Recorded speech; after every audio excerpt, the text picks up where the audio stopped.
Welcome to Grieving Insomniacs. I am your host, Christy Haberman. I am glad you're here.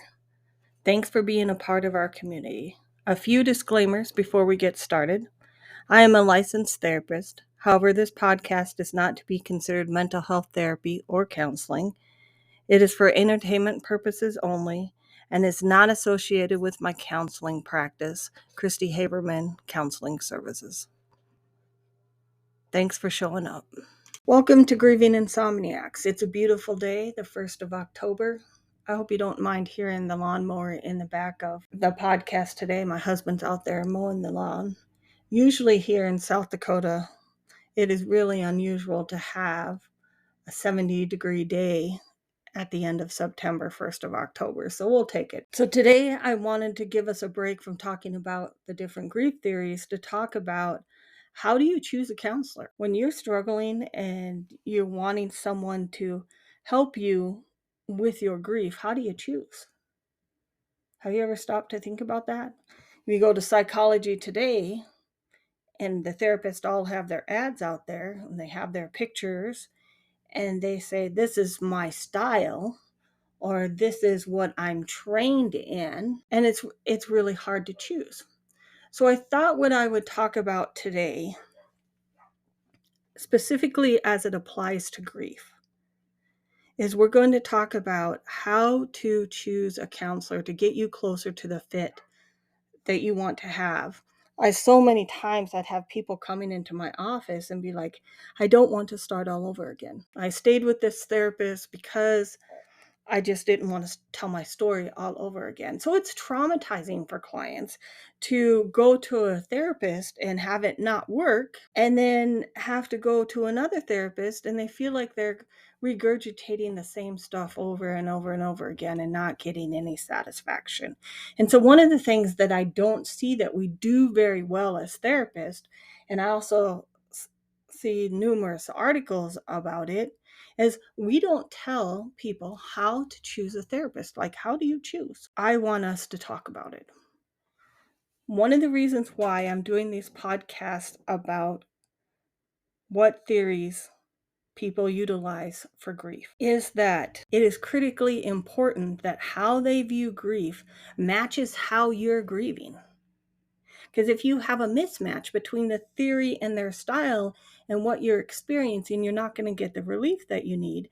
And I know that there are many, many of you out there, just like me, who are tired of talking to therapists about it, tired of talking to people about it.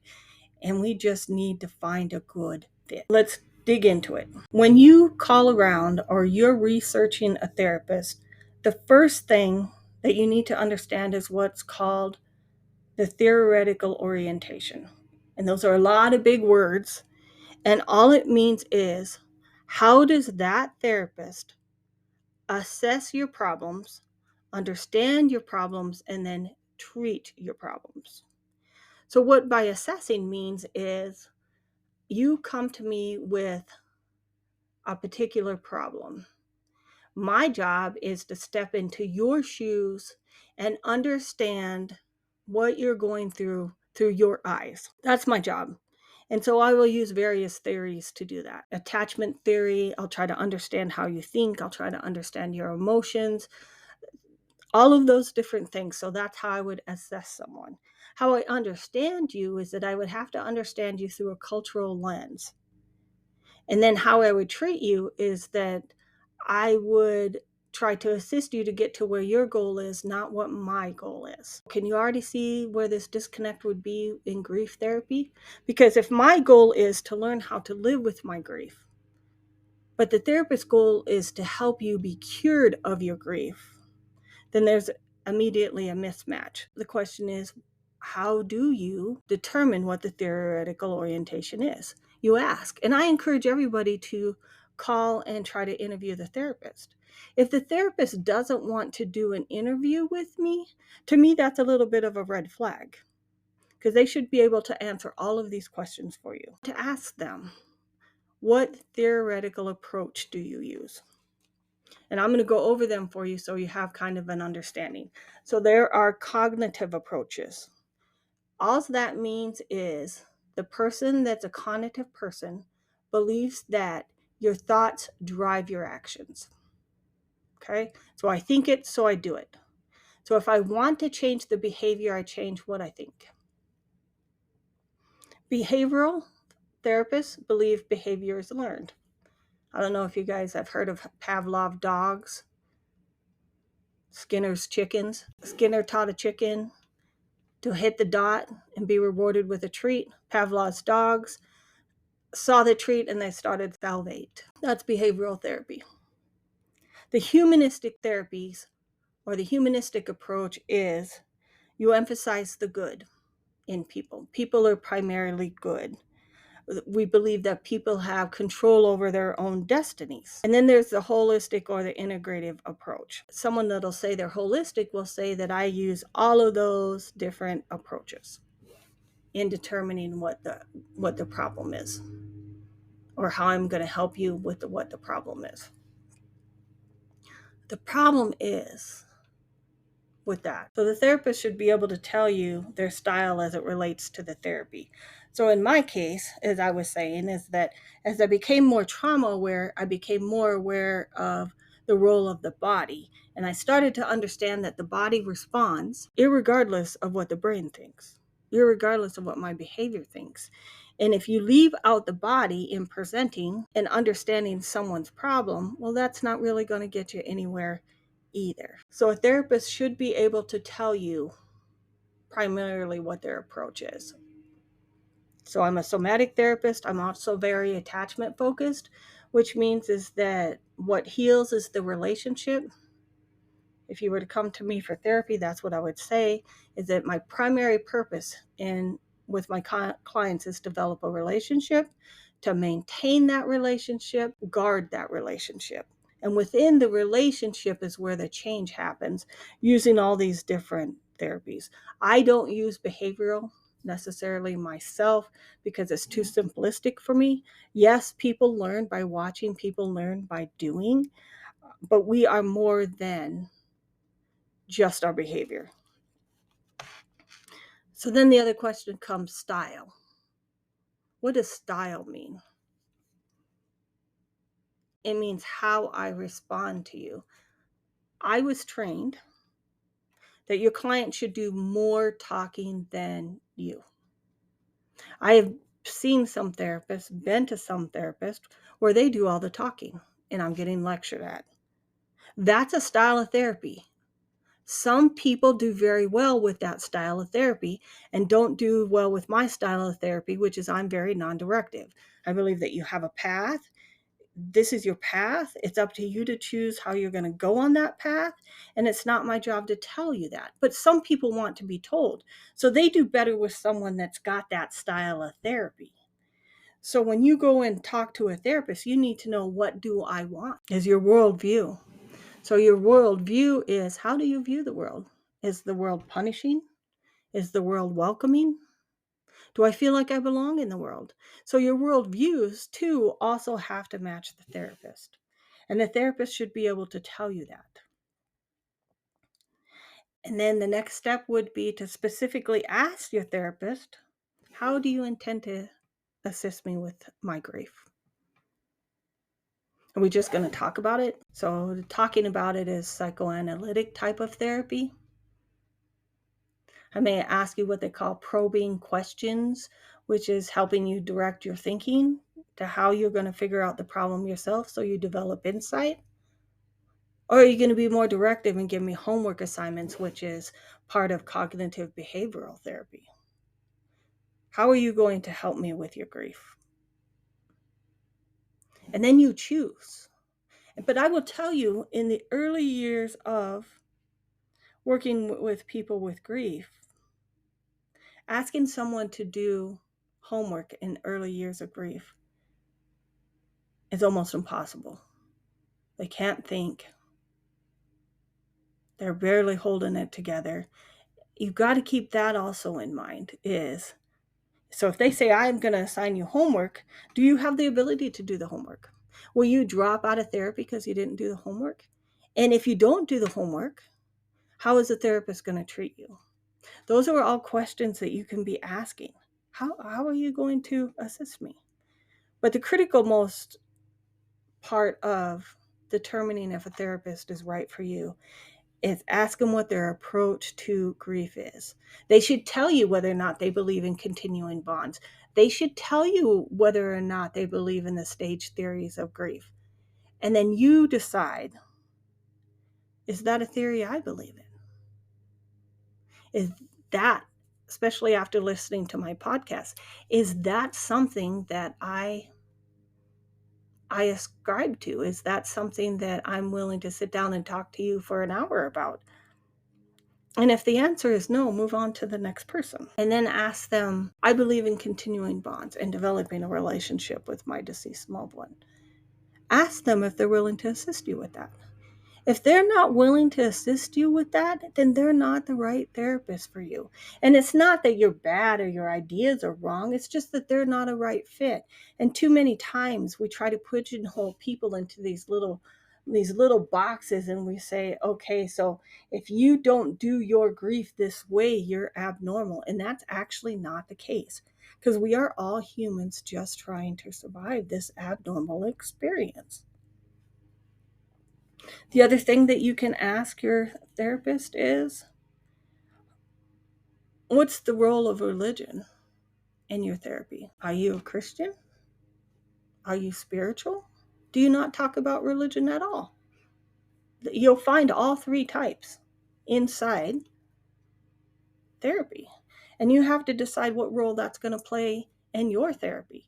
Do you want a Christian therapist? So if you want a Christian therapist that will talk about God with you and will talk to you about what your concerns are surrounding your grief and the loss of your child and how that all fits into the religious realm, you need to be looking for a Christian therapist.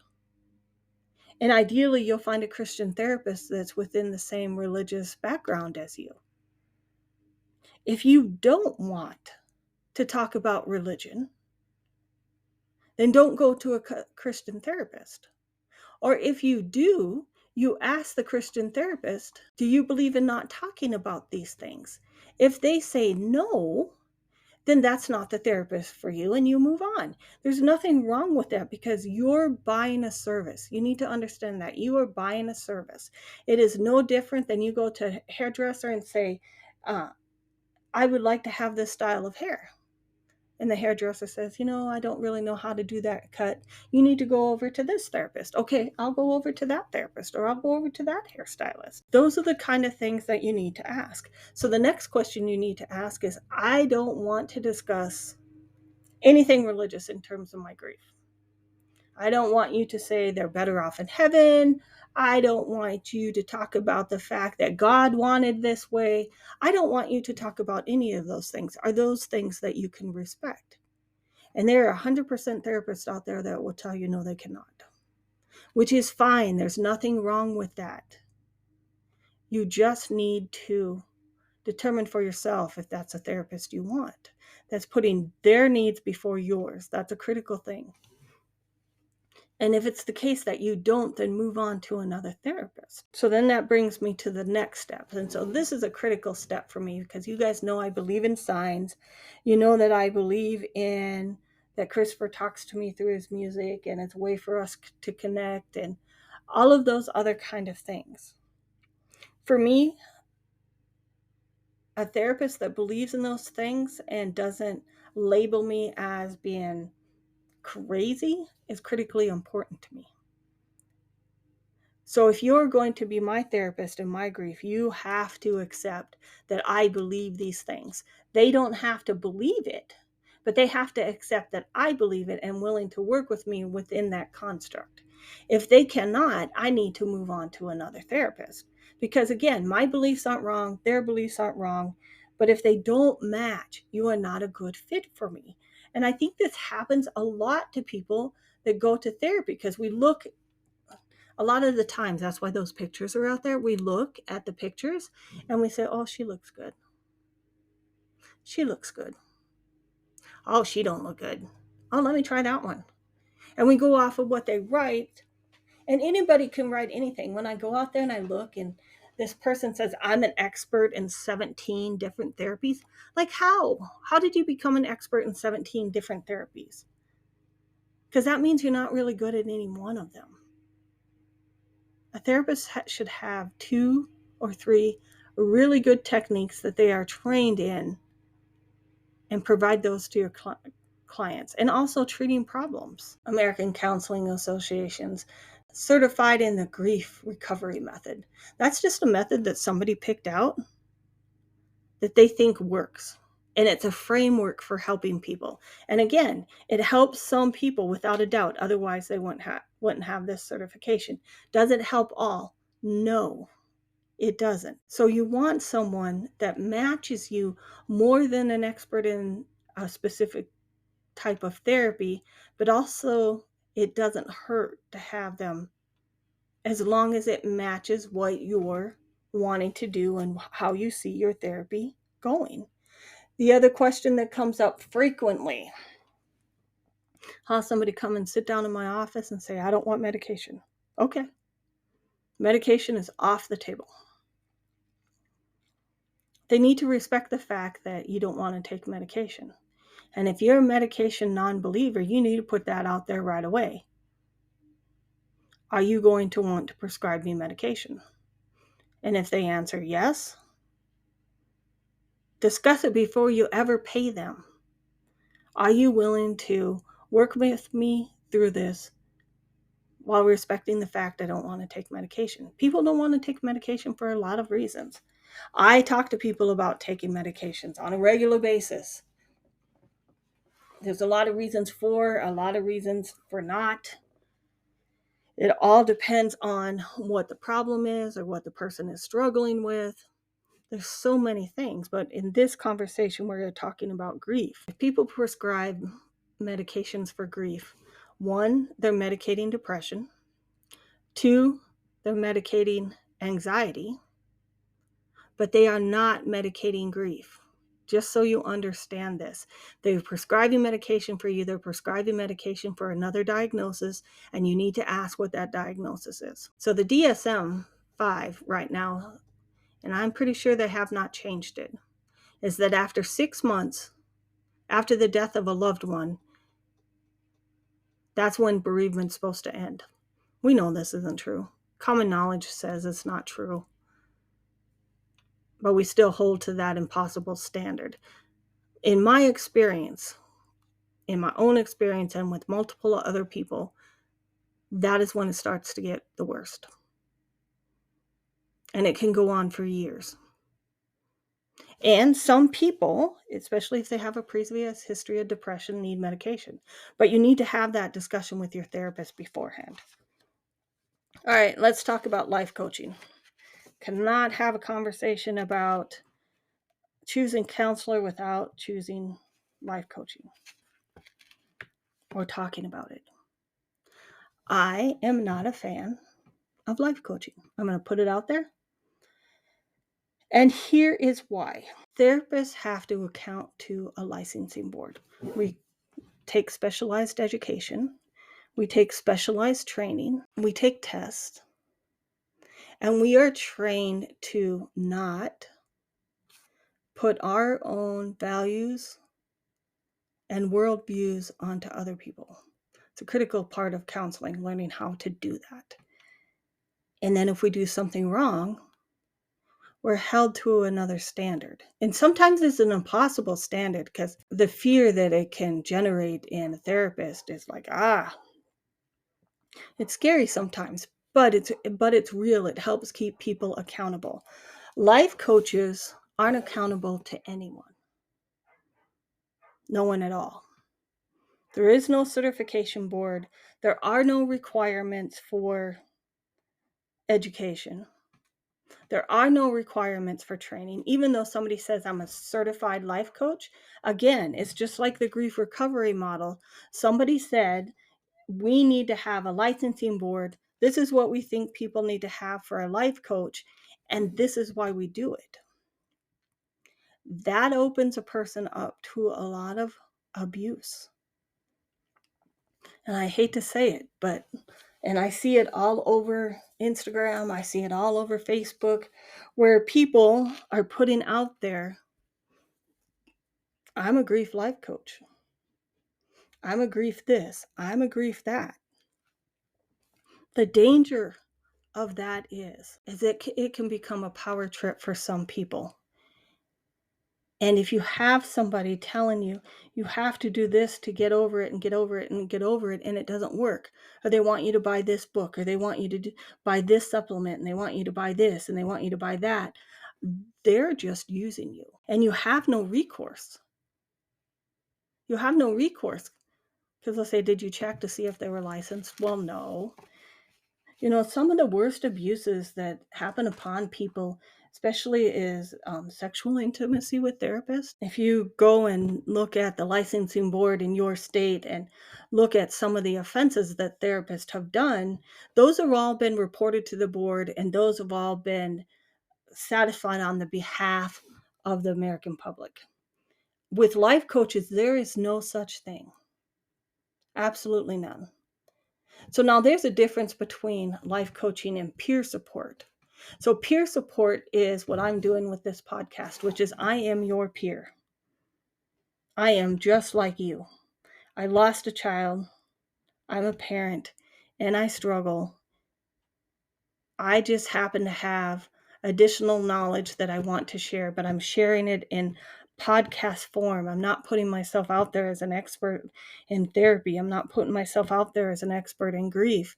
I am not doing any of those things. I am saying I am a mom who lost a child and I am suffering. And that is peer support. It's one of the reasons why I don't do Facebook Lives and why I don't have Facebook groups, because I hold a license. I have a greater responsibility to the American public, and so I am limited, because if I did that, then it becomes something else. And so I want you to understand that when you're joining these groups, buyer beware. If you're going there as peer support and you're a group of people and you're getting together to share your grief and to share ideas, that is one thing. But if you're going into a group and someone is putting themselves out there as an expert, and they're saying, do this and you will get better. Follow these ways and you will get better. That's when you need to worry. And that goes for not just counseling. I am seeing it for your health. I am seeing it for your exercise. TikTok and the ADHD ones, even though I find them very helpful, you got to buyer beware with some of this stuff. It's also one of the reasons why I wanted to do this specific episode, is because I want people to understand that there is a difference between a counselor, that is someone you paid by insurance, they're educated, they're licensed, they're trained. Life coaches are not. They don't have education, they don't have training. Well, they have not in counseling. And then peer support is exactly what it's called, peer support. It's where AA, peer support, NA, peer support. People, but they do have a framework. The big book is what it's called. They do have a framework for helping people and keeping people in check. Some of these other groups don't have that. So you just got to be careful. And you also need to recognize that as grieving people, we are vulnerable because we are in pain and we want someone to help us. I'm actually currently privately working through a situation where I'm in this place that I want someone to help me. And I don't have anybody. And I realized that there's so many situations in our lives where we get into these places where we want help. And I would pay somebody, if I could go to somebody. Actually, I'm going to seek out my own counseling, but that's beside the point. But I would pay somebody to help me through this particular situation. And as grieving people, we sometimes get there, right? Where we just feel so badly, we want someone to help us. So just choose wisely. That's all I'm saying. Just choose wisely. Interview your counselor. interview your therapist, ask the questions that I went over, talk to them. They should be able to take the time with you to walk through all of this. Don't wait till your first appointment and find out it's not a match, because you'll go through your whole story right away and then find out 2 to 3 sessions in that you don't match. And it's neither one's fault. You just didn't match. But like I said, as grieving people, we're tired. We're tired. We don't have patience. I don't need to tell you guys about that. You all know that. So anyway, that's the show I have for you today. Thank you for working through some of my brain stuff I got going on today. Thank you for listening. This is Christy Haverman from Grieving Insomniacs. I'll see you next week. Thanks for hanging in there with me. I was sick last weekend. I've been fighting something for a couple of weeks now. Have a great week.